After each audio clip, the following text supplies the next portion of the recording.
dia, tudo bem? Bom dia. Bom dia. Então tá bom. É um prazer novamente estar aqui com vocês. Não sei se vocês podem dizer o mesmo, mas quem sabe no final possam dizer isso, né?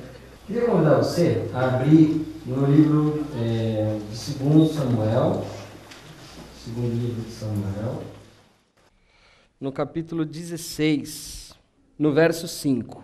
Chegando o rei Davi a Baurim, um homem do clã da família de Saul, chamado Simei, filho de Gera, saiu da cidade proferindo maldições contra ele, e atirava pedras em Davi e em todos os conselheiros do rei, embora todo o exército e a guarda de elite estivessem à direita e à esquerda de Davi. Enquanto amaldiçoava, Simei dizia: saia daqui, assassino, bandido. O Senhor retribuiu a você todo o sangue derramado na família de Saul, em cujo lugar você reinou. O Senhor entregou o reino nas mãos de seu filho Absalão. Você está arruinado porque é um assassino. Então Abissai, filho de Zeruia, disse ao rei: por que esse cão morto amaldiçoou o rei, meu senhor? Permite que eu lhe corte a cabeça. Mas o rei disse: que é que vocês têm com isso, filhos de Zeruia? Ele me amaldiçoa porque o Senhor lhe disse que amaldiçoasse Davi. Portanto, quem poderá questioná-lo? Disse então a Davi, a Abissai e a todos os conselheiros: até meu filho, sangue do meu sangue, procura matar-me. Quanto mais esse benjamita, deixe-no em paz, que amaldiçoe, pois foi o Senhor que mandou fazer assim. Talvez o Senhor considere a minha aflição e me retribua com o bem a maldição que hoje recebo. Pai, obrigado, Deus, porque hoje a gente pode estar aqui, a gente pode realmente abrir a Tua palavra, a gente pode orar, a gente pode cantar.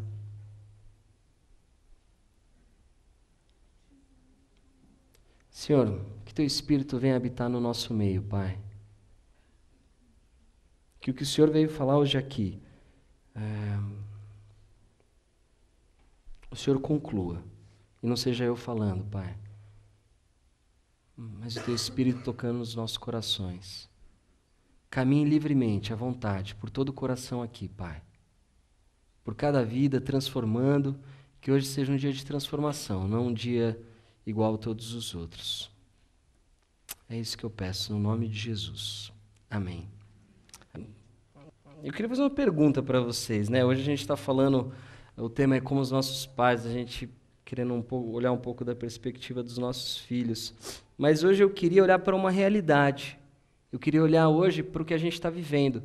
Talvez não seja a sua realidade, com seu filho, com a sua família ou com seu pai, mas provavelmente é uma realidade que é da maioria.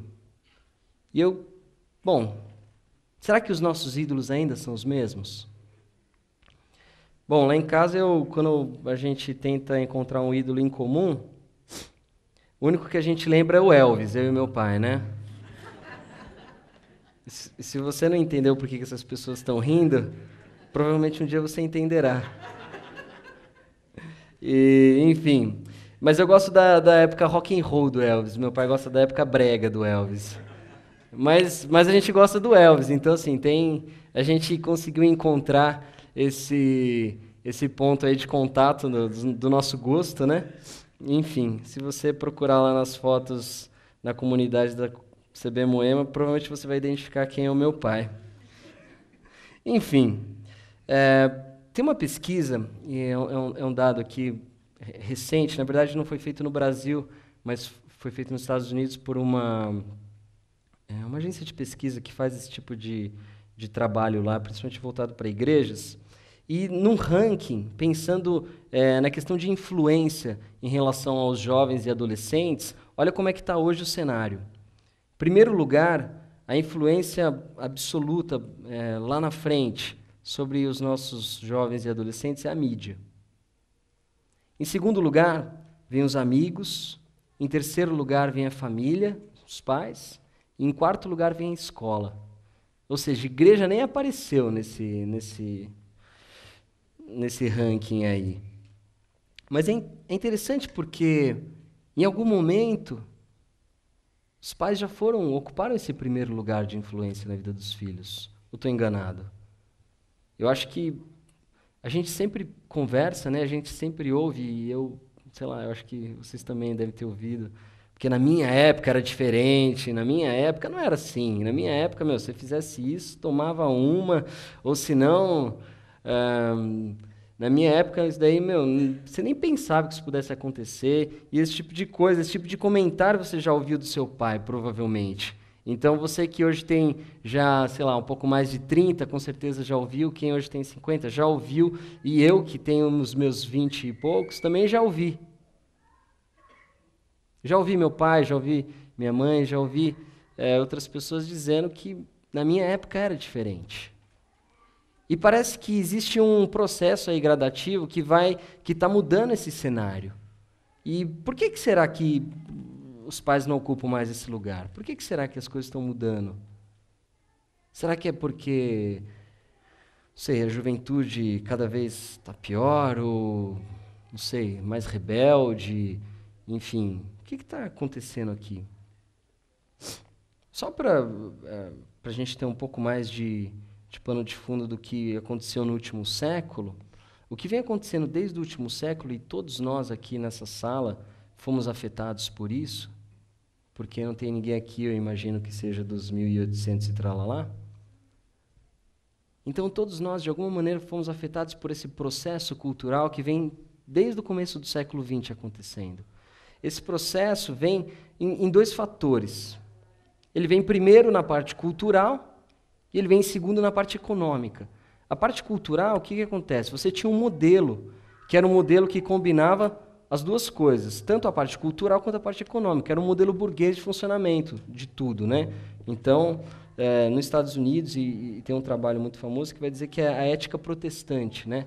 Então, você tinha um modelo onde era um modelo conservador de comportamento, familiar, onde tinha patriarcal, onde o pai era o provedor, trabalhava, a mãe cuidava da casa, dos filhos, e ao longo dos anos, né, o pai ia trabalhando, economizando, guardando, até que ele tinha uma condição de dar uma melhor vida para os filhos e para a família. Isso era normal, e a gente viu isso na nossa vida.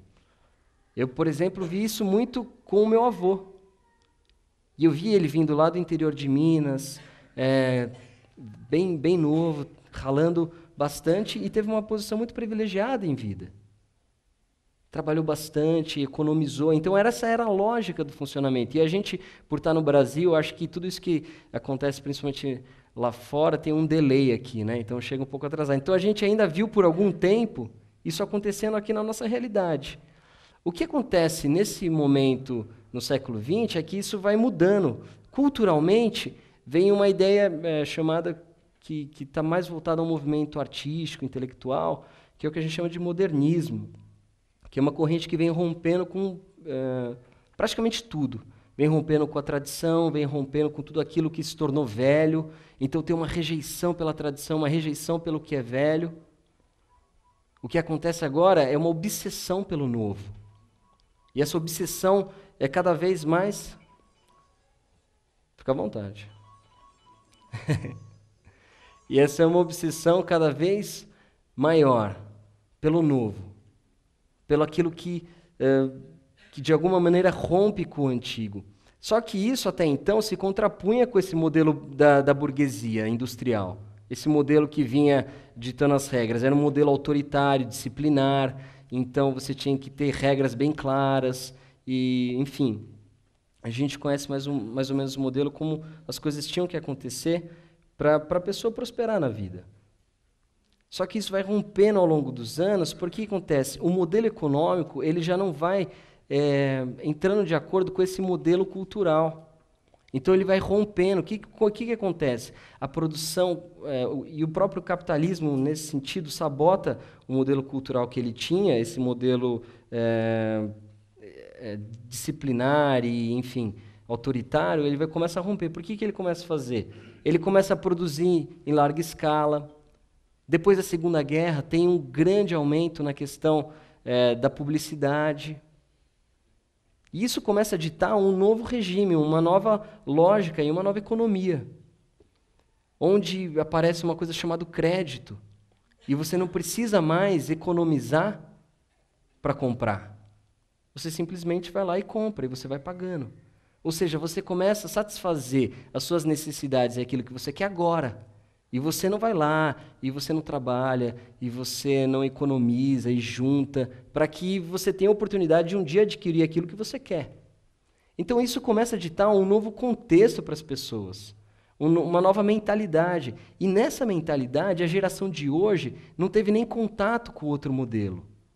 Ela já cresceu nesse modelo. Então, assim, a cada geração que passa, essa veia vai perdendo cada vez mais, isso vai se diluindo mais e vai ficando imperceptível. Então, é muito fácil hoje a gente olhar e ver que realmente o nosso adolescente é influenciado pela mídia.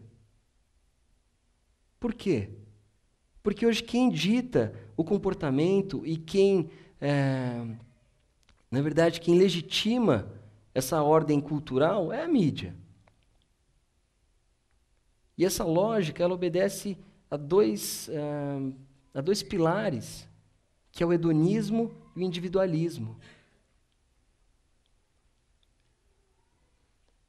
que vem junto com esse movimento que a gente chama de modernismo, né? E hoje a gente já está falando do pós-modernismo. É um movimento que o quê? Que enfatiza a sua individualidade, você como pessoa, o importante é você. O importante é você estar feliz. Quantas propagandas a gente vê na televisão e sempre a chamada é: o importante é você ser feliz. O importante é você, o importante é você, você. E o importante é você sentir prazer. Porque sem prazer não dá. Então é uma busca desenfreada por o prazer. Então tudo que a gente vê hoje que o mundo oferece, o grande carro-chefe é o prazer. Em todos os sentidos. E a gente está inserido nesse meio. E nesse meio, quando a gente olha para tudo isso e fala: meu, se esse é o cenário, mas eu fui diferente, meu pai me criou diferente. Não importa. O seu filho não foi criado pelo seu pai, o seu filho foi criado pelo modelo que ele está inserido hoje, de pensamento. E esse modelo diz isso, que ele tem que buscar incessantemente pelo prazer e pelo eu, pela própria felicidade. E isso é difundido das maneiras mais sutis que vocês possam imaginar pela mídia. Então, assim, conforme as gerações vão passando, cada vez mais estão mais inseridos nessa realidade. Isso é ponto. Ou seja, essa é onde a gente... Porque se a gente fosse perguntar por que os nossos ídolos não são os mesmos, por que o pai hoje não ocupa a primeira posição? É porque o veículo que legitima esse pensamento não são os pais. Porque o pai representa uma outra coisa. O pai representa autoridade. O pai representa uma certa cuidado e disciplina. Então, o pai representa valores que não são valores que hoje o mundo tem como prioridade. Porque, no final de contas, hoje tudo é relativo. Então, por que você está certo? Você está certo não. Isso aconteceu na sua época, hoje é diferente. E esse choque de gerações não é só entre pais e filhos. É em todos os lugares. E a gente sente isso, eu sinto isso. A gente está sujeito a esse choque. E, ao mesmo tempo, o que está acontecendo? A nossa tendência pode ser que a gente culpar e sentar numa posição de falar assim: não, aqui eles estão errados, isso não deveria ser assim, sei lá, o mundo já era mesmo, está de mal a pior, cada dia está indo mais para o buraco. E essa pode ser uma posição que a gente pode tomar, de sentar nesse lugar e falar assim: olha, o problema são os outros, e não eu. Ou a gente pode tentar olhar de uma outra perspectiva e tentar ver se o cenário que a gente está enfrentando hoje não foi construído junto, com contribuição de todas as partes e todas as gerações.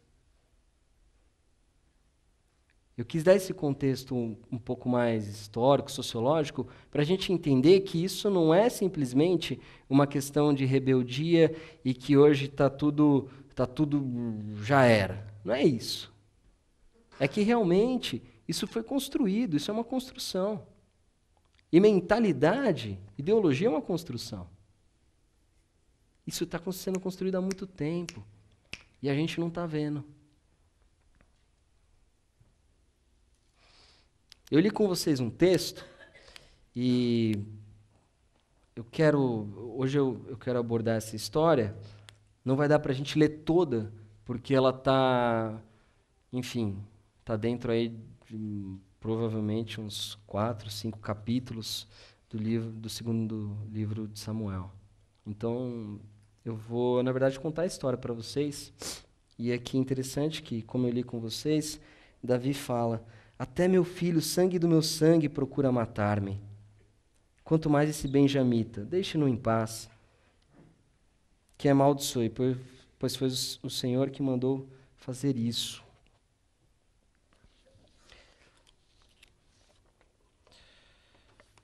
Quem conhece aqui a história de Davi e Absalão? Só para eu ter uma ideia. Você, acho que a grande maioria. Bom, eu não acredito que a situação esteja tão ruim que o seu filho procura te matar. Enfim, mas essa é uma situação um pouco extrema que eu gostaria de ilustrar, porque mostra muito bem o conflito e o que está acontecendo entre essas duas gerações e o que eles estão buscando em comum. Então, para contar a história para vocês, eu preciso contar ela desde o começo e tudo o que aconteceu para a gente entender realmente o que está por trás dessa revolta de Absalão, que é o filho, um dos filhos mais velhos de Davi, contra ele, que era o rei. Bom, para começar, a gente precisa contar a história de um outro irmão de Absalão e uma irmã. Cara, olha aí. Da Record? É por isso que vocês estão sabendo, então. Achei que vocês estavam falando, todo mundo está lendo a Bíblia, que estranho. Valeu, Jones. É mesmo, eu não sabia. Eu não assisto TV aberta, tá, gente? Eu só assisto TV a cabo. Isso não é bom, né? Porque, exatamente, os seriados que eu vejo, não sei, eu acho que o Paulo não veria. Enfim, bom, é um nome diferente esse nome, né? Como é que é o nome dele, Jones? Amenon? É assim, Paulo? Tá mais ou menos, cara. Enfim. Beleza. E Amenon, então, vamos chamar ele assim. Ele era um filho de Davi, ele não era... Bom, como vocês sabem, naquela época, principalmente os reis, tinham o costume de ter mais de uma mulher, né? No caso, Davi tinha algumas. Eu não vou falar um número para não te chocar, mas, enfim, tinha bastante. E ele tinha filho com diversas mulheres. E um filho era esse sujeito, o Amnon. Só que ele estava apaixonado por uma irmã dele, que não era irmã da mesma mãe, só que ela era irmã da mesma mãe de Absalão. E ela chamava Tamar. E ele, estava apaixonado, e ele estava assim, ele ficava doente por causa dela. A Bíblia diz que ele adoeceu. E ele falou assim, eu estou apaixonado pela minha irmã, mas eu não posso, e tinha toda uma crise. E aí sempre aparece um espertalhão nessa história toda, e é um cara lá meio mal intencionado, e fala assim, por que você não finge que você está doente? E manda o rei mandar ela para tomar conta de você. Eu falo, até que é uma boa ideia isso daí, vamos testar. E ele faz isso, né? E aí, acontece exatamente como esse amigão previu, ela vai lá e vai cuidar de Amenon, E quando, o que acontece, né? Ele meio que força a barra, assim, né? Ela falou, não, não, calma, nós somos irmãos, tal, não faça isso, por favor. Não, não quero nem saber, vem aqui. Enfim, ele concluiu o serviço. E só que a partir do momento que, depois que terminou, ele rejeitou ela. Ele olhou para ela e falou assim, não, sai. Ela falou, não, mas agora, como assim? Não, não quero. E, enfim, isso aconteceu. E ela, muito ofendida, ficou muito mal e foi até Absalão, recorreu a ele, né? Que era seu irmão, tanto de pai quanto de mãe. Enfim, não sei, a Bíblia não fala se houve, diz que Davi ficou indignado com essa situação, mas não fala sobre uma punição. Enfim, diz a Bíblia que Absalão, a princípio, ficou quieto e não falou nada, e nem brigou, nem sorriu também, mas ficou na dele. Passando-se 2 anos, Absalão monta uma viagem. Falou assim, quero viajar com todo mundo. Rei, Davi, vamos viajar, eu quero poder servir vocês com a minha... o rebanho dele, que ele estava cuidando, e as ovelhas, e ele ia preparar uma grande festa, e uma viagem, ia levar todo mundo com um pretexto, na verdade, para enquadrar o irmão dele, né, o meio-irmão que abusou da irmã. Davi falou, olha, eu não quero ir. Ele falou assim, então deixa eu levar o Amenon. Deixa eu levar ele pelo menos, eu quero passar um tempo com ele e tal. E Davi falou, então tá bom, pode levar ele. E Absalão fala assim, olha, fala pros servos dele, né, pros homens que caminhavam com ele, olha, na hora que eu falar, der o sinal, vocês matam o cara, não tem problema, a responsa é minha, eu assumo, mas, na hora que eu falar, depois que ele estiver bem, já tiver tomado todas, embriagado de vinho, aí vocês vão lá e matam ele. E foi isso que aconteceu. A princípio, a notícia que tinha chegado para Davi é que Absalão tinha matado todos os filhos. Mas ao longo assim, das horas foram chegando os filhos e as notícias, não.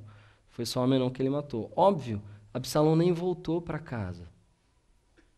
Absalão logo de cara se excluiu. E Davi, por sua vez, ficou indignado, transtornado com isso, né? Mas também não foi atrás de Absalão.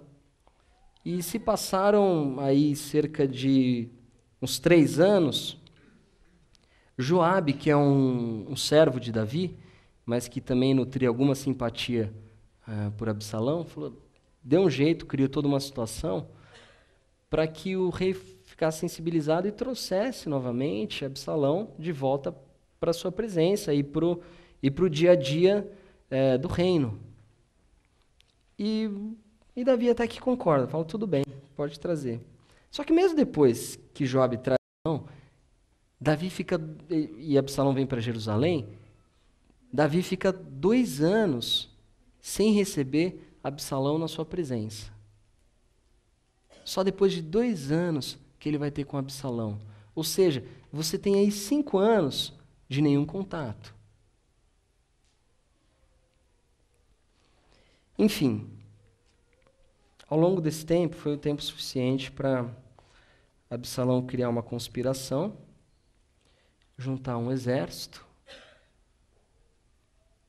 e ir atrás de Davi. Então, um certo dia, Absalão disse que vai honrar uma promessa que ele tinha feito com Deus, reúne um exército, vai para o norte, para as tribos do norte fazer aliança com eles, depois vai para o sul, e aí depois só chega a notícia para Davi, olha, Absalão está vindo com tudo. E a única coisa que dá para Davi fazer é fugir. Ele fala assim, não, vamos deixar umas concubinas aqui no palácio e a gente dá no pé. Porque senão ele vai vir com tudo. E ele vai vir para tomar o reino.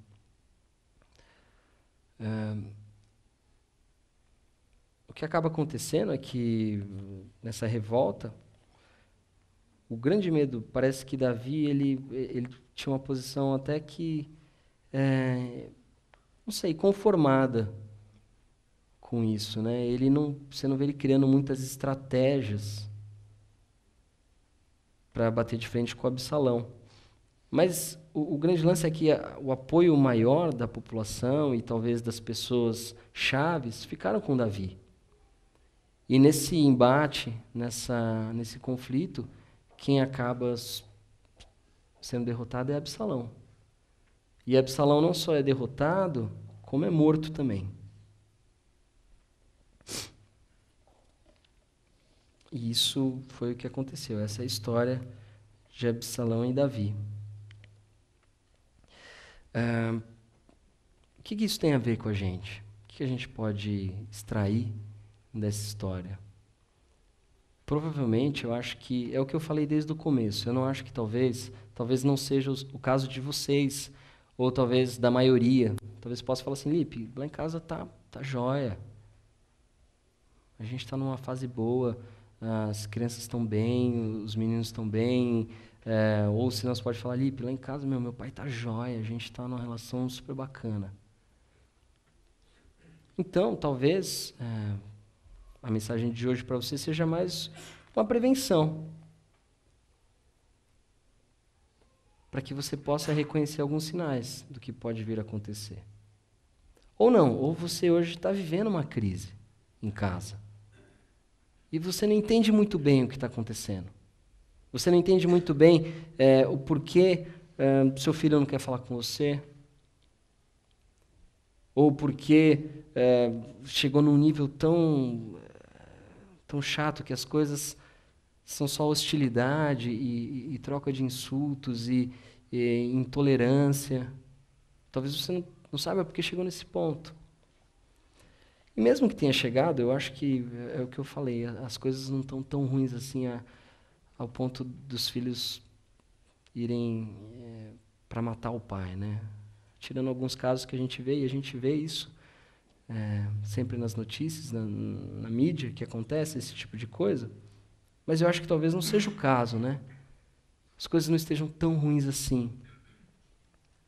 Mas se você está vivendo um conflito hoje, e um conflito onde você não consegue entender muito bem o que está acontecendo, parece que você perdeu o controle da situação, talvez o seu filho não queira te matar, mas talvez ele esteja dizendo para você, você não é o meu rei.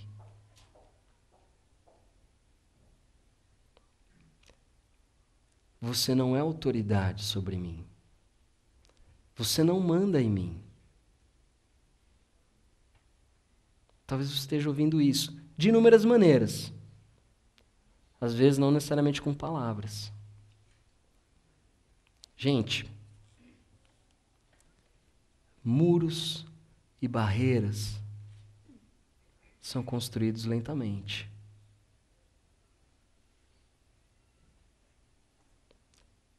Não é do dia para o outro.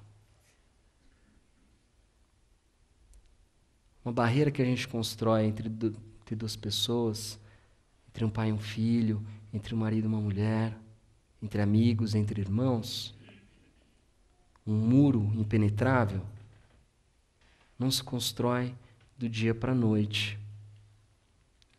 Leva muito tempo. É tijolinho por tijolinho, tijolinho. E na hora que você vê, você não consegue ver o outro lado.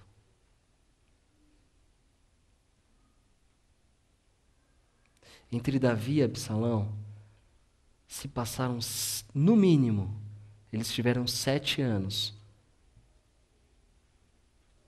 para construir esse muro.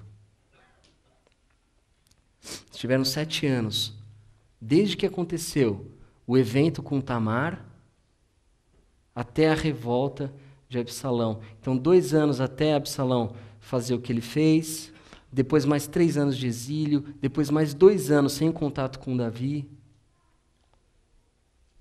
Somos 7 anos. No mínimo, eu não sei como é que a Bíblia não fala como era o relacionamento anterior dos dois.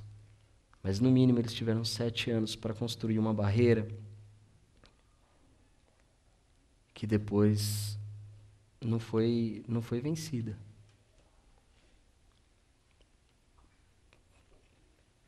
E o problema é que depois que a gente ergue essas barreiras e elas ficarem tão intransponíveis, é que, como Absalão, muitas vezes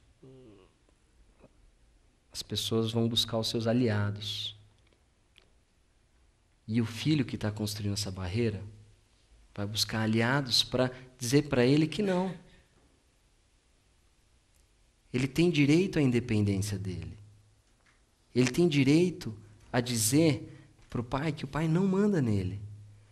E, gente, a gente encontra pessoas que talvez não com palavras, mas que dizem isso para a gente. A gente encontra lá fora o apoio, muitas vezes, que a gente está buscando aqui dentro de casa e não encontra. Pessoas que vão apostar na gente, pessoas que vão, às vezes de maneira positiva, mas às vezes também não. Quem são essas pessoas que a gente vai buscar apoio lá atrás? Absalão foi buscar apoio de uma maneira errada, foi conspirar contra o pai. Mas ele foi buscar apoio lá nas tribos do norte, onde ele sabia que o apoio em relação a Davi era mais fraco. E muitas vezes nós como filhos, a gente vai buscar apoio onde a gente sabe onde o pai é fraco, onde os pais são fracos. E a gente vai buscar apoio de pessoas que muitas vezes não querem o nosso bem, mas têm algum outro interesse. Como no caso, muitas das pessoas que apoiaram Absalão tinham.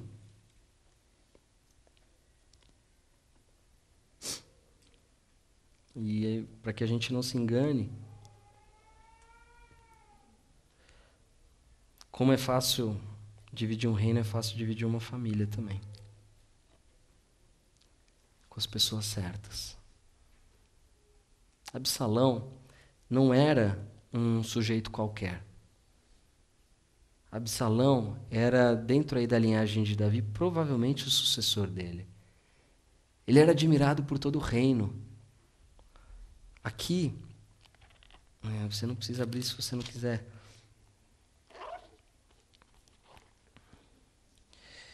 Mas aqui no próprio livro de 2 Samuel diz que em todo Israel não havia homem tão elogiado por sua beleza como Absalão. Da cabeça aos pés não havia nele nenhum defeito. Absalão tinha tudo para dar certo. Tinha todos os pré-requisitos. Ele era bem aceito pelo povo. Ele conseguiu mobilizar uma divisão no reino. Não é para qualquer um. E não era qualquer rei. Era um rei que era Davi. Era um cara que tinha um apoio. Era um cara que tinha um carisma. Que é lembrado até hoje. Inclusive, Jesus é tido como filho de Davi, da linhagem de Davi. De tão importante que foi esse rei. Não foi um rei qualquer. E se Absalão tinha poder para mobilizar esse exército, imagina o que ele podia ter feito com a direção certa. Ele era o cara. Ele era o cara para substituir Davi. Mas não, ele tinha um plano melhor. E muitas vezes, o que acontece é que a gente acha que a gente tem um plano melhor. Mas é interessante, e eu gosto daquela frase da música que diz: mas é você que ama o passado e que não vê que o novo sempre vem. A gente, ao mesmo tempo que está lidando com uma situação conflituosa, com uma situação desagradável, a gente também está lidando com uma situação natural, onde o novo substitui o velho. É um ciclo da vida. E é um ciclo determinado por Deus. É natural. Não tem por que a gente lutar contra ele. Não tem por que a gente lutar contra o que está surgindo, contra o novo. É o que eu falei para vocês. A gente pode olhar hoje para a nossa realidade e falar assim: olha, está tudo errado, está tudo condenado, já era, é o fim dos tempos mesmo.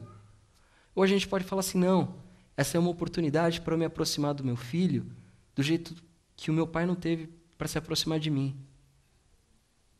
A gente pode olhar nas condições a oportunidade certa. Por que eu estou dizendo isso? Porque a gente, normalmente, a nossa tendência é sempre sentar onde a gente está e ficar ali e segurar o nosso trono e falar assim, não, esse cara está errado. Na minha época não era assim.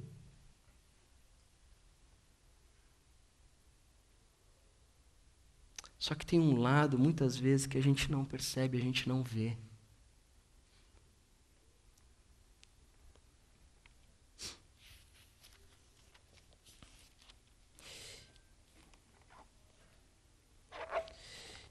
E no capítulo 12, do segundo livro de Samuel, no versículo 11, diz assim: Assim diz o Senhor, de sua própria família trarei desgraça sobre você. Tomarei suas mulheres diante dos seus próprios olhos e as darei a outro, e ele se deitará com elas em plena luz do dia. Você fez isso às escondidas, mas eu farei diante de todo Israel e em plena luz do dia. Sabe quem está falando aqui? Deus. E Deus está falando com Davi. Porque Davi, e eu não sei se vocês se lembram, teve aquele caso onde ele tomou a esposa de Urias, que era um oficial do exército dele, Betseba. E é até interessante porque quem traz essa palavra é o profeta Natan. É muito legal quando ele traz a analogia e ele cria toda uma metáfora para explicar para Davi o porquê Davi estava errado. E Davi fala, olha, esse cara, isso que você está me contando, esse cara devia ser condenado. E traz esse cara para cá. E Natan fala, esse cara é você. Você que tomou o único bem precioso daquele homem para você. E você colocou em risco tudo que Deus te deu. Você colocou em risco todo o presente, todo o privilégio que Deus te deu de reinar sobre essa nação, reinar sobre esse povo que não é qualquer povo, é o meu povo. É o povo que eu escolhi para abençoar todas as outras nações. E no final da palavra, Natan, e Deus falando através de Natan, diz que eu trarei desgraça sobre a sua família. Se deitarão com as suas mulheres em plena luz do dia. Todo Israel vai ver.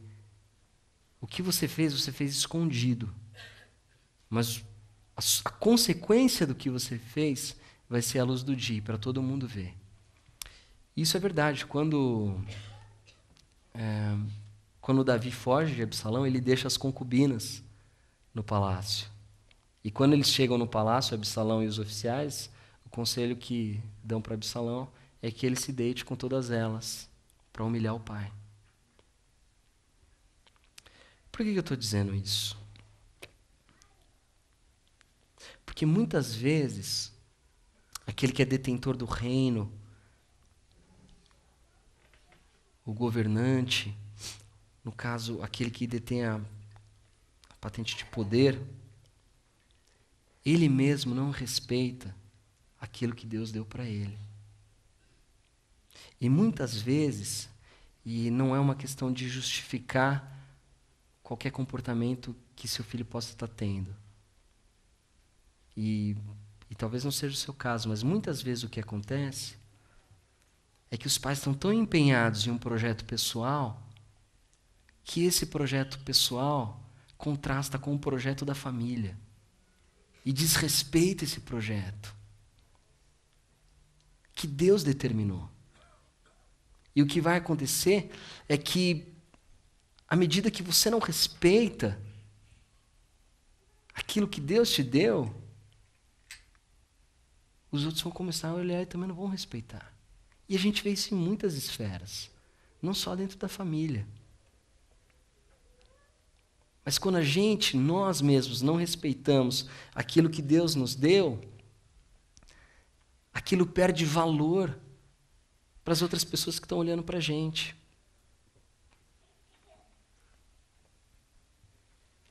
E isso cria um sentimento de decepção. Porque os filhos começam a perceber isso. E falar, pô, meu pai valoriza mais o trabalho do que a gente. E às vezes não é uma verdade. Não é. Mas isso chega, isso é traduzido para o filho dessa maneira. Eu lembro, tem um episódio clássico, e eu sempre brinco com meu pai, hoje a gente está super bem em relação a isso, mas um episódio clássico quando eu era criança, e eu sempre fui assim, eu sempre fui muito... Eu não gostava de pedir, não sei se isso é orgulho ou timidez, mas eu não gostava de pedir, então assim, eu sempre tinha um intermediário, eu pedia para minha mãe e pedia para o meu pai. E um dia ela falou, não, você vai pedir. E era meu aniversário, eu queria alguma coisa, eu não lembro exatamente o que era, eu não lembro se era um valor ou se era alguma coisa. Eu falei, pai, eu queria tal negócio, e não era nada absurdo. Ele falou, que bom, vai trabalhar, ué. Só que eu acho que eu devia ter uns 10, 11 anos, assim, né? E esse era um modelo que o meu pai cresceu, e hoje eu entendo isso. Eu reconheço que esse foi o modelo. Mas quando você é criança, você não traduz isso. Isso não chega para você. Você não chega para você e você está ouvindo e fala assim, não, olha, filho, o que na verdade eu disse foi o seguinte, eu estou tão preocupado com o seu desenvolvimento que eu quero te incentivar a você começar desde cedo, trabalhar e conquistar aquilo que é seu. Não chega dessa maneira. O que chega, meu, se vira, meu, trabalha. Te vira, negão. Cada um, cada um. E é isso que parece. E eu tenho certeza que não foi. Eu sei, porque eu conheço meu pai. Mas foi uma coisa que ficou marcado para mim. E eu sempre lembro, porque, entendeu? Você ia pedir aquele negócio enquanto você ia pedir. Não, vai lá, trabalha e tal. Assim, para criança, fala assim, pô, eu não sei, mas não é isso que eu esperava ouvir, né? Podia falar assim, ó, filho, agora não dá. Ou se não, pô, filho, espera mais um pouquinho. Ou vamos tentar fazer. Mas você tem certeza que é isso? Não, mas o que parece foi assim, não, se vira, isso é uma coisa que você quer, então se vira para conseguir. Isso chega a isso para a gente. O que eu quero dizer é que muitas vezes a gente vê coisas nos pais que às vezes não são agressões, mas são coisas onde a gente percebe que não está valorizando aquilo que a gente está construindo junto, o reino que a gente está construindo junto.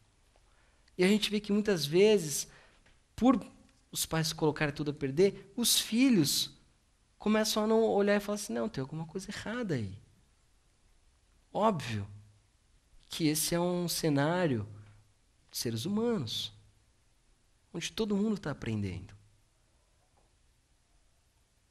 A gente está aprendendo a ser pai e a gente está aprendendo a ser filho. Paulo falou isso domingo passado. Mas tem coisas que vão ficar marcadas e, na verdade, o pai tem uma responsabilidade maior, porque ele está num ponto de vida, ou pelo menos numa posição mais privilegiada, onde ele pode entender o todo, ou ver com uma melhor visão o que está acontecendo. E deveria ter uma compreensão maior em relação ao que o filho está passando.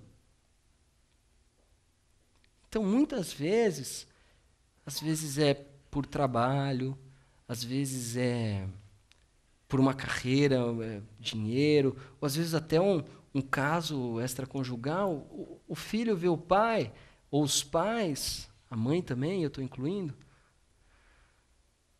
desrespeitarem aquilo que eles demoraram tanto para construir juntos. E aquilo vai perdendo valor. E o muro vai sendo construído aos pouquinhos. E na hora que você fala, pô, por que você está me tratando assim? Você nem sabe o porquê que você está tratando assim. Mas começou lá atrás. E você não vê aqui agora o que aconteceu. Mas começou lá atrás. Começou lá atrás. E começou lá atrás com Absalão e com Davi. Davi podia ter tido uma posição melhor em relação ao caso de Tamar. Davi podia ter tido uma ação decisiva, objetiva. Davi colocou tudo a perder quando ele teve esse caso com Betsebe, causou um grande alvoroço no povo.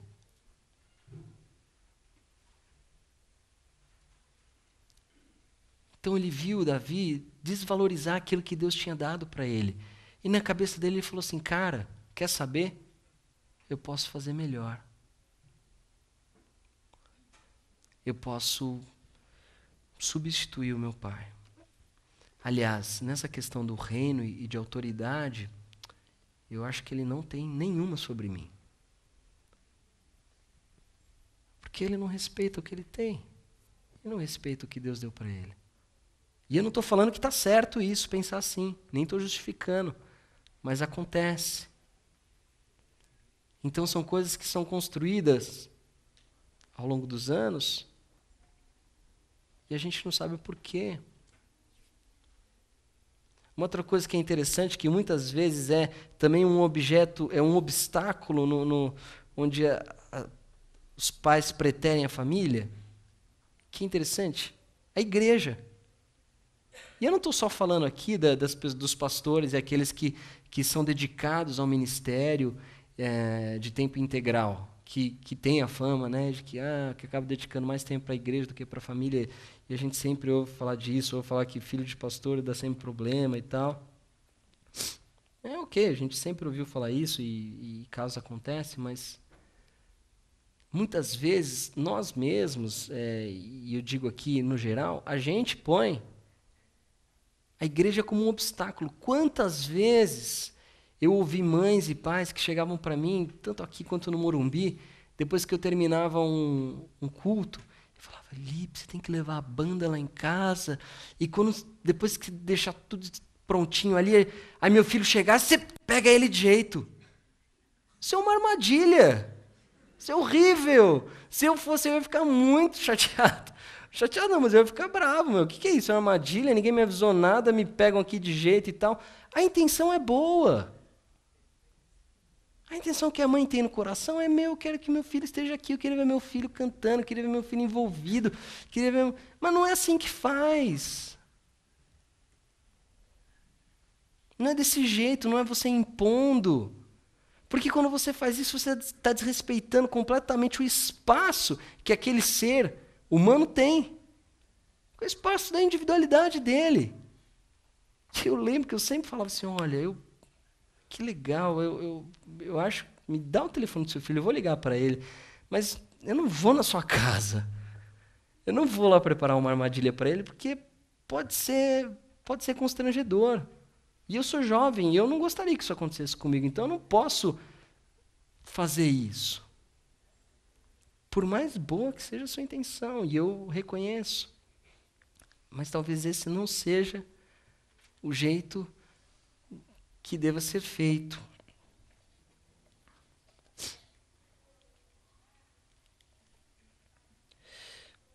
Um outro problema que acontece é o problema do silêncio.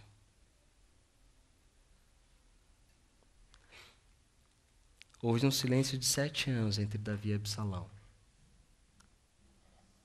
E nesse silêncio, Davi realmente não se pronunciou. Eu não sei se isso era orgulho, eu não sei se isso era mágoa, eu não sei se isso era alguma maneira de mostrar autoridade, mas o que acontece é que Davi não foi atrás dele. E Absalão era o filho. E eu entendo, novamente eu falo, todos estamos aprendendo. Mas o filho, muitas vezes, está numa perspectiva muito menor das coisas. Ele não está vendo que vai chegar lá na frente. Ele não está vendo que aquela decisão que ele vai tomar vai prejudicar todo o futuro dele. Mas você, pai, está vendo. Mesmo que você não seja, e você não é, perfeito.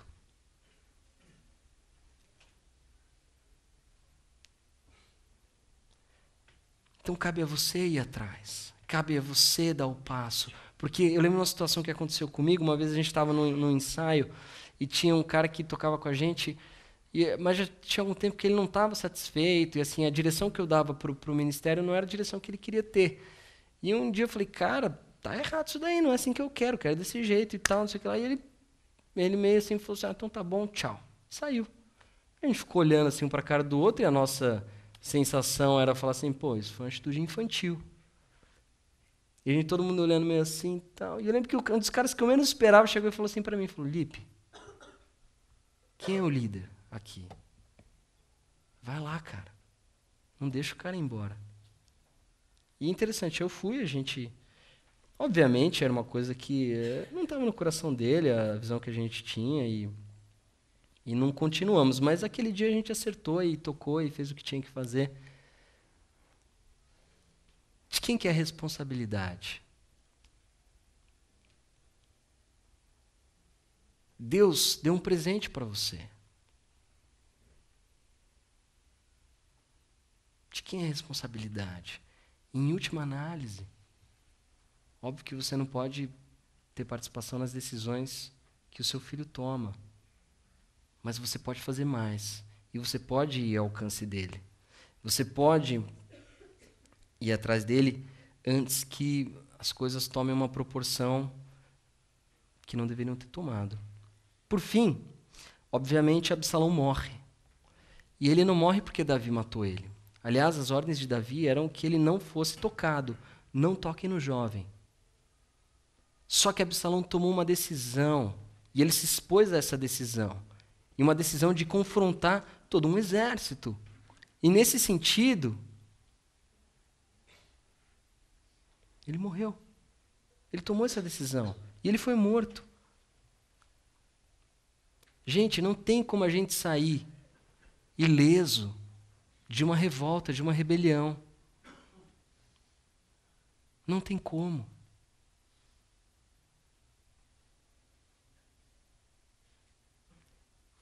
E aí começa o princípio que eu acho que é a coisa mais valorosa que a gente tem hoje aqui.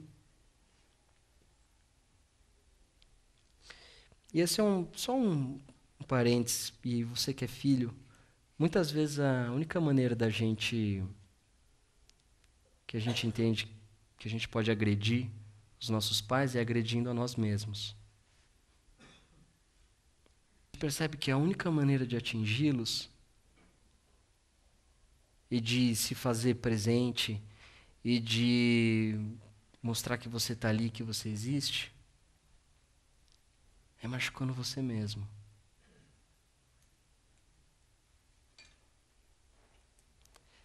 Essa decisão de Absalão trouxe morte para ele. Assim como a decisão que a gente toma todos os dias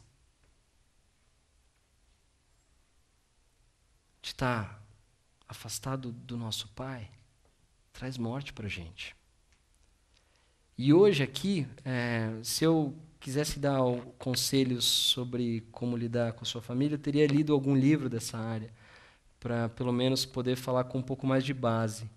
Mas isso não é uma terapia, isso é um culto. A gente pode, de alguma maneira, falar algumas coisas, algumas dicas, mas o problema do homem é espiritual. O que acontece entre Absalão e Davi é que, em um certo momento, os dois estão disputando pela mesma coisa, e é uma coisa chamada poder. Davi está que nem louco segurando e falando, não vou arredar o pé. Não vou falar com ele. Não vou atrás dele. E Absalão está falando assim, esse cara não merece estar aí. Absalão naturalmente ia suceder Davi. Era a ordem natural das coisas.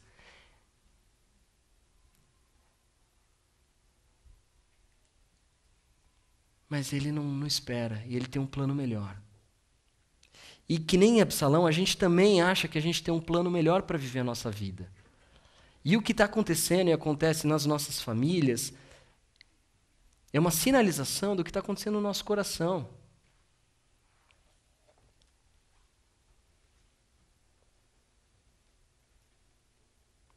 É uma sinalização do que a gente vê ao longo de toda a Bíblia, que é um negócio chamado pecado.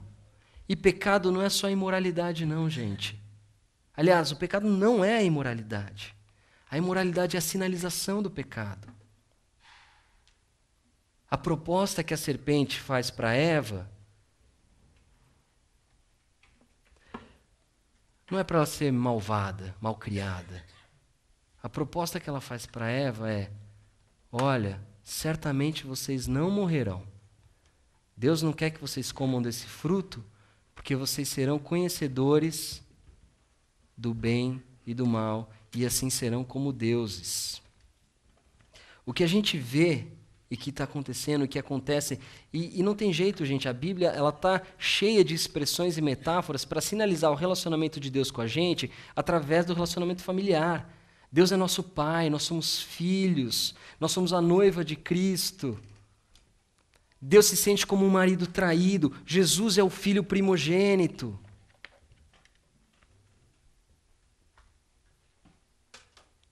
O que está acontecendo aqui, gente, é que a gente está numa busca doida por poder, de ambos os lados. A gente quer usar a nossa família, o nosso emprego, a nossa paternidade, os nossos direitos como filho, para colocar sobre o outro o nosso processo de endeusamento, onde eu tenho o absoluto controle de tudo.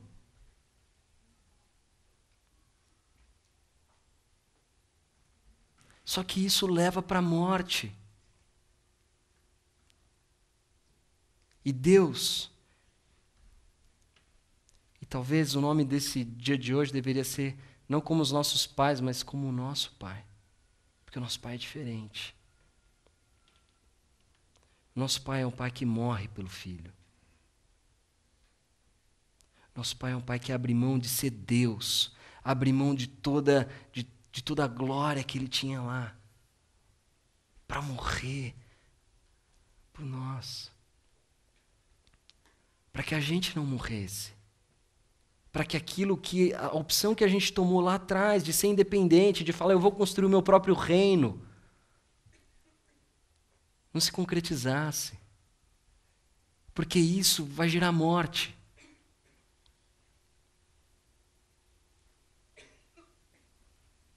Só que Ele ama demais a gente. E ao mesmo tempo, na figura de Jesus Cristo, Ele representa o Filho que morre em obediência ao Pai.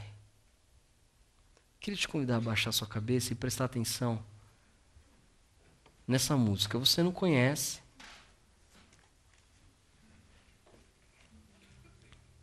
A gente vai tocar ela uma vez.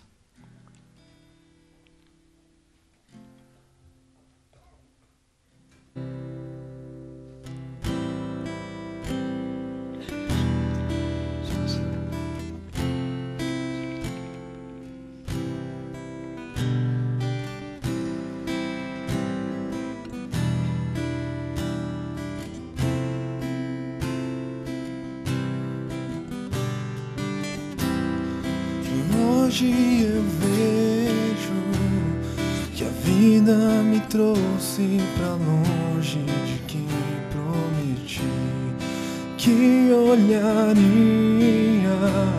mas estava empenhado em encontrar fora o que eu achei que não havia em casa debaixo do teto que como um estranho eu vivia. Pai, eu quero ser como um filho que morre primeiro pra si, pra que os outros também vivam pra ti. Em Lucas, capítulo 18, verso 15.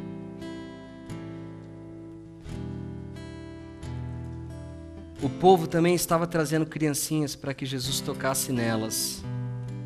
Ao verem isso, os discípulos repreendiam aqueles que as tinham trazido, mas Jesus chamou a si as crianças e disse: deixem vir a mim as crianças e não as impeçam, pois o reino de Deus pertence aos que são semelhantes a elas. Digo-lhes a verdade, quem não receber o reino de Deus como uma criança, nunca entrará nele. Eu gosto dessa passagem porque eu não penso na criança como simplesmente uma criatura impura, quer dizer, pura, inocente, mas eu penso nela como uma criatura que é incompetente. É uma criatura que é dependente, é uma criatura que não consegue viver sozinha no mundo. Enquanto a gente estiver brigando e lutando para ocupar o papel de pai na nossa vida, pai do outro, pai de você mesmo, sem considerar que existe um pai,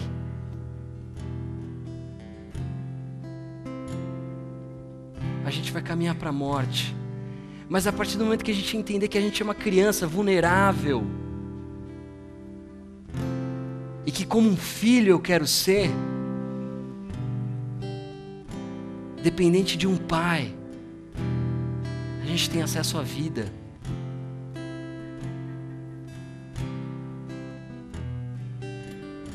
Queria convidar você a ficar em pé. Não sei que impacto isso que eu disse hoje para você tem na sua vida, se tem alguma relevância ou não.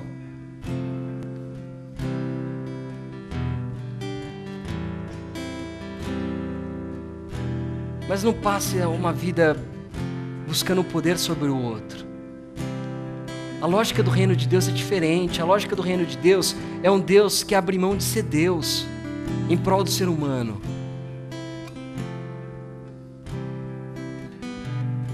Em prol do ser humano que quer ser Deus e caminha para a morte certa.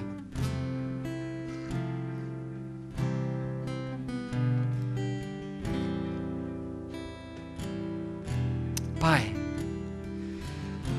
tem misericórdia da gente, Senhor, porque o problema que está no nosso coração é porque a gente quer te anular, Senhor, a gente quer tomar o seu lugar na vida das outras pessoas e na nossa vida também. A gente quer ser mais do que a gente é e a gente não enxerga o que a gente realmente é e o que a gente tem que ser, que são crianças, Pai.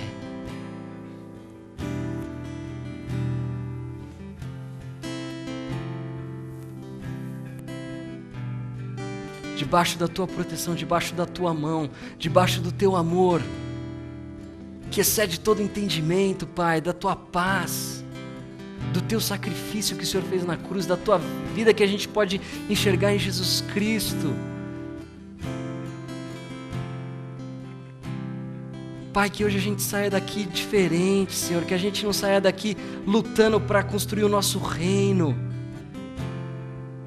mas que a gente saia daqui para enxergar o teu reino e manter o teu reino, trabalhar para o teu reino, proclamar o teu reino, onde o Senhor é soberano, onde o Senhor é soberano sobre toda a vida, Pai, onde o Senhor é soberano sobre todo o coração. O Senhor é o Pai, e eu quero hoje, diante de Ti, Pai, diante de todos aqui, reconhecer minha condição de filho, de dependente, de incompetente.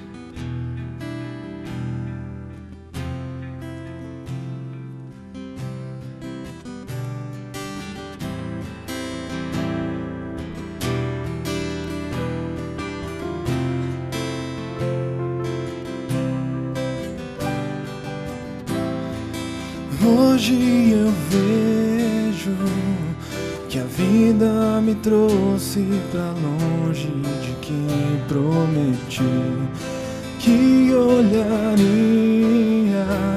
mas estava empenhado em encontrar fora o que eu achei que não havia.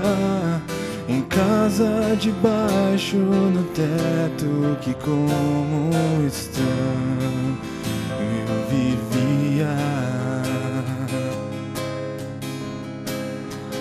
Pai, eu quero ser como um filho que morre primeiro pra si, pra que os outros